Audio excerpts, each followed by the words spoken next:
বাংলাদেশের বৃহত্তর তিনটা চারটা যে ধর্ম আছে, হিন্দু, বৌদ্ধ, খ্রিস্টান, মুসলিম, এই ধর্ম ধর্মাবলম্বীদেরকে আমরা ডেকেছি। ওনাদের বিশেষ করে ওনাদের যেটা হয় ইউজুয়ালি বাংলাদেশে ওনাদের কমিউনিটি লিডার অথবা পলিটিক্যাল লিডারদেরকে ডাকা হয়, কিন্তু আমরা আজকে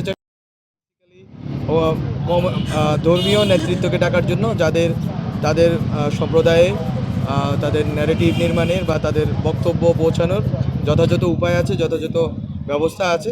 ফলত আমরা তাদের মাধ্যমে তাদের থেকে শুনতে চেয়েছি, ডক্টর মোহাম্মদ ইউনূস স্যার তাদের থেকে শুনতে চেয়েছেন এবং তাদের মাধ্যমে আমরা একটা মেসেজ পুরা বাংলাদেশের কাছে এবং বাইরের যারা আছেন আমাদের দেশের পক্ষে বিপক্ষে সবার কাছে একটা মেসেজ পৌঁছানোর চেষ্টা করেছি যে বাংলাদেশের মানুষ সম্প্রদায়গত দৃষ্টিকোণ থেকে সবাই একটা পয়েন্টে আছেন, এক জায়গায় এসে মিলিত হয়েছেন এবং জুলাই গণ অভ্যুত্থান পরবর্তী যে সরকার, এই সরকার যে কোনো মূল্যে যে কোনো ধরনের ষড়যন্ত্র রুখতে প্রোঅ্যাক্টিভ কাজ করবে।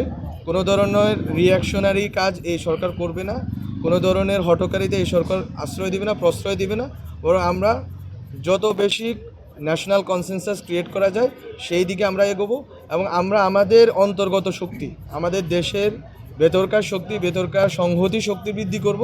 বাইরে যতই ষড়যন্ত্র হোক না কেন, আমরা যদি ভেতরে এই দেশের মধ্যে ঐক্যবদ্ধ থাকি রাজনৈতিকভাবে, সম্প্রদায়গত জায়গা থেকে এবং আরও অন্যান্য ক্ষেত্র বিশেষ আমরা যদি ঐক্যবদ্ধ থাকি, বাইরে যত অপপ্রচার চলুক বাংলাদেশ এগিয়ে যাবে। এটাই হচ্ছে ডক্টর মোহাম্মদ ইউনূস স্যার বলেছেন।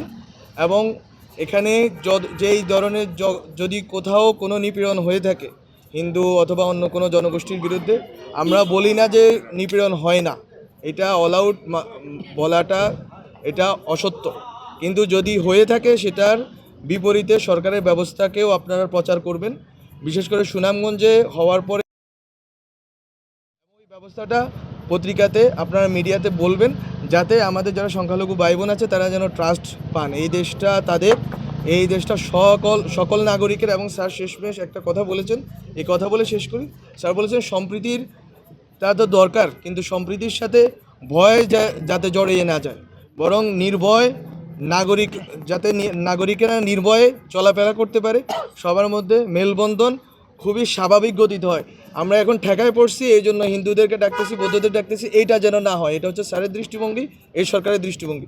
বরং একটা ইনহেরেন্ট একটা সহজাত যেই আমাদের যে ঐক্য আছে, সম্প্রীতি আছে, যেই আমাদের যে নির্ভয় আছে, সেটা যেন বজায় থাকে এবং বাংলাদেশ জুলাই গণ অভ্যুত্থান পরবর্তী যেই নতুন পথে রওনা দিয়েছে, এই পথে যাতে আমরা অনেক দূর পর্যন্ত যেতে পারি এবং বাংলাদেশের সকল ধরনের, সকল মতের, সকল পথের এবং ধর্মের জনগোষ্ঠীকে নিয়ে যাতে আমরা একটা শক্তিশালী রাজনৈতিক জনগোষ্ঠী হিসেবে দাঁড়িয়ে বাংলাদেশকে বিশ্বমঞ্চে দাঁড় করাইতে পারি এবং এই জুলাই গণ অভ্যুত্থানের স্পিরিটকে বাস্তবায়ন করে যেতে পারি।